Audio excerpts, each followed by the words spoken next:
Assalamualaikum. Pahlawan Zati 2.0. Gaya baru, cara baru. Warga YT, Assalamualaikum. Hari ni aku nak cerita pasal my depression. Apa tu my depression, bro? Apa tu? Macam mana aku boleh kena my depression ni? Cerita dia macam ni. Dulu sebelum aku kena anxiety, aku ni seorang yang sangat workaholic. So bila bos kata OT lah. Sebab apa? Aku suka tengok amount gaji aku. OT tu amount tu sangat best. Aku rasa semua ada rasa perasaan tu. So aku ni bukan yang jenis bukan masa sekolah, tapi dah masuk alam kerja, aku tak suka uha-uha sangat. Aku suka kecing.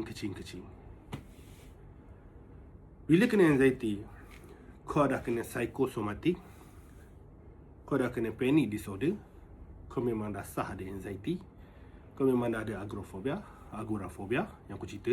Siapa tak tahu, pergi search. Kau dah ada PTSD tu. Okay,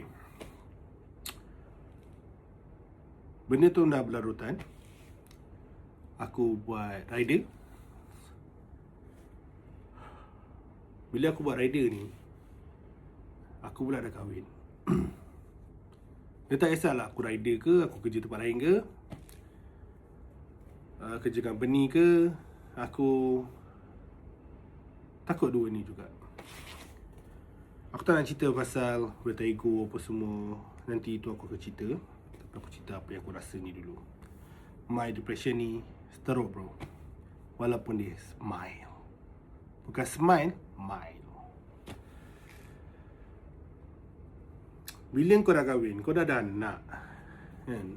So tugas kau sebagai seorang suami, seorang ayah, untuk mencari nafkah dan untuk anak dan bini kau lah. Aku ni seorang yang semangat bekerja.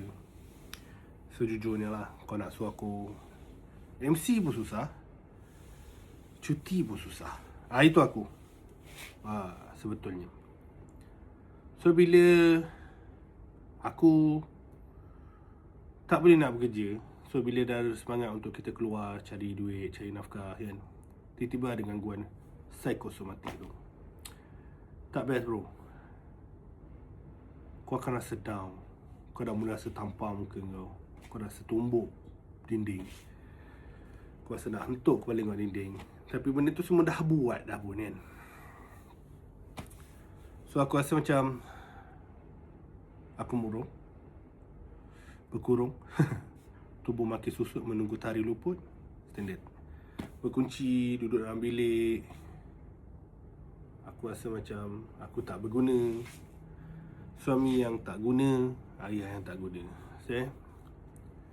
Tapi bukan kata aku tak keluar. Aku keluar juga share duit tu. Cuma kan, dalam seminggu, katakan aku kena sehari, kau tak keluar dah sehari. Katakan dalam seminggu kau kena 3 kali, kau tak keluar dah 3 hari tu. So benda ni, kewangan kau agak drop, kan. Kau nak MC sampai bila? Aku cakap dengan kau, kan, aku pergi klinik sebulan lebih pada 10 kali. Disebabkan psikosomatik ni.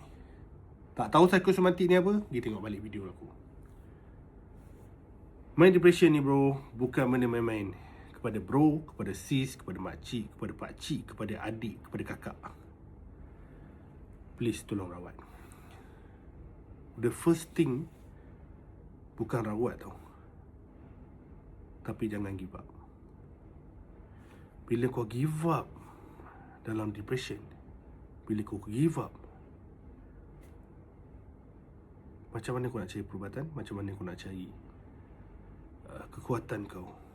Iaitu mana aku nak rawat, mana tu. Kau tak ada benda ni tau. Sebab apa kau give up?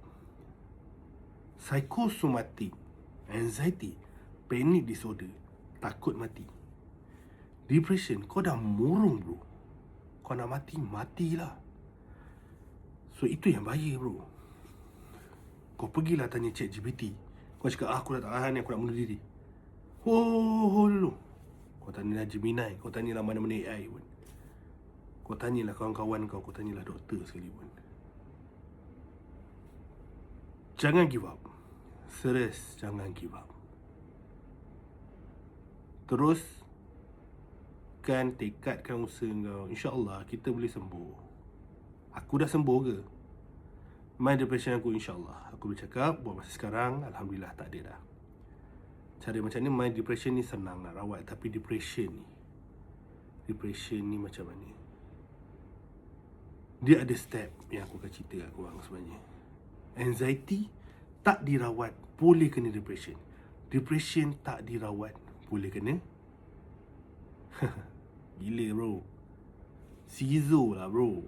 Schizophrenia bro. Bila dah ada schizophrenia bro, chop atas dahi. Memang gila lah bro. Nak cakap apa? Rawat lah bro. Jangan give up. Teruskan. Jumpa lagi Pahlawan Anxiety 2.0. Assalamualaikum.